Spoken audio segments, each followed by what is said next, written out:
Indonesia adalah negara yang kaya. Cadangan batu bara termasuk terbesar di dunia. Nikel menjadi kunci industri baterai global. Minyak, gas, emas, tembaga, dan hasil laut melimpah. PDB terus tumbuh, angka ekspor tinggi.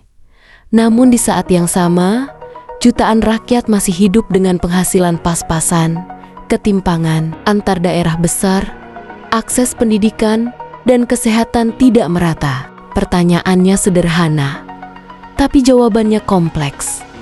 Kalau negaranya kaya, kenapa sebagian rakyatnya tetap miskin? Untuk menjawabnya, kita harus keluar dari emosi dan masuk ke struktur ekonomi dan tata kelola. Indonesia sering disebut bukan negara miskin, melainkan negara kaya yang belum selesai mengelola kekayaannya. Dalam literatur ekonomi, kondisi ini dikenal sebagai resource curse. Apa bentuknya di Indonesia? Selama puluhan tahun, ekonomi Indonesia sangat bergantung pada ekspor bahan mentah, komoditas global minyak, batu bara, mineral. Ketika harga komoditas naik, ekonomi terlihat kuat. Namun saat harga turun, daerah penghasil langsung terpukul. Contohnya, daerah tambang kaya PDRB, tapi kualitas pendidikan, kesehatan, dan infrastruktur tertinggal. Ini bukan karena daerah itu malas, melainkan karena struktur ekonomi ekstraktif. Selain itu, ketergantungan pada sumber daya membuat industri manufaktur tumbuh lambat, riset dan teknologi kurang jadi prioritas, lapangan kerja bernilai tambah terbatas. Catatan penting, menurut World Bank, negara yang terlalu bergantung pada komoditas mentah cenderung lebih rentan krisis, pertumbuhannya tidak stabil, kesenjangannya lebih tinggi. Masalah Indonesia bukan hanya apakah ekonomi tumbuh, tetapi untuk siapa pertumbuhan itu bekerja. Selama bertahun-tahun, Indonesia mencatat pertumbuhan PDB yang relatif stabil. Namun pertumbuhan ini sering bersifat padat modal, berbasis elit, berorientasi ekspor mentah. Dampaknya nyata, sektor tambang menyumbang besar ke negara, tapi menyerap tenaga kerja sangat sedikit. UMKM dan industri lokal tertinggal. Banyak wilayah kaya sumber daya, menghasilkan triliunan rupiah, tapi desa di sekitarnya tetap miskin. Ini menunjukkan satu hal penting. Pertumbuhan ekonomi tidak otomatis menjadi kesejahteraan.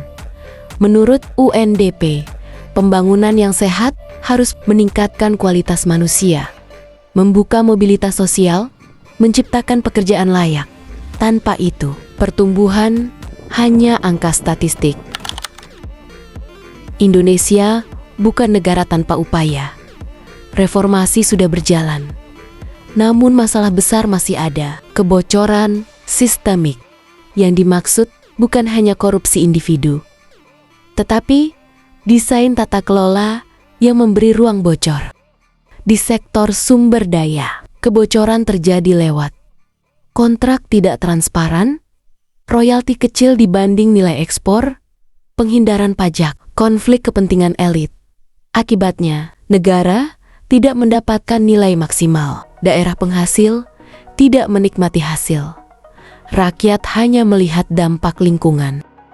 Menurut Transparency International, negara dengan sektor ekstraktif kuat membutuhkan transparansi ekstra karena risikonya jauh lebih besar. Korupsi di sektor ini bukan hanya soal uang hilang, tetapi kesempatan rakyat yang ikut hilang. Indonesia bukan satu ruang ekonomi tunggal. Ia adalah negara kepulauan dengan ketimpangan struktural. Contohnya, pusat ekonomi terkonsentrasi di Jawa. Daerah penghasil sumber daya di luar Jawa tertinggal. Banyak daerah menyumbang besar ke APBN, tapi kembaliannya kecil dalam bentuk layanan publik. Ini menciptakan paradoks.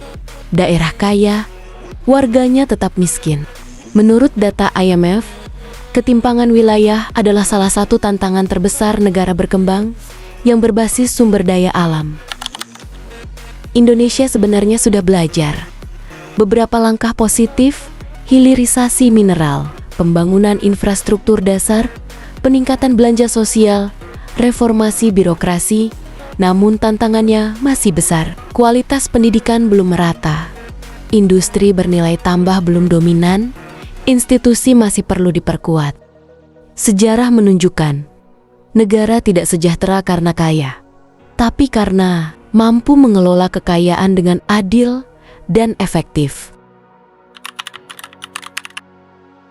Masalah Indonesia bukan kekurangan sumber daya. Masalahnya adalah bagaimana kekayaan itu dikonversi menjadi kehidupan yang layak.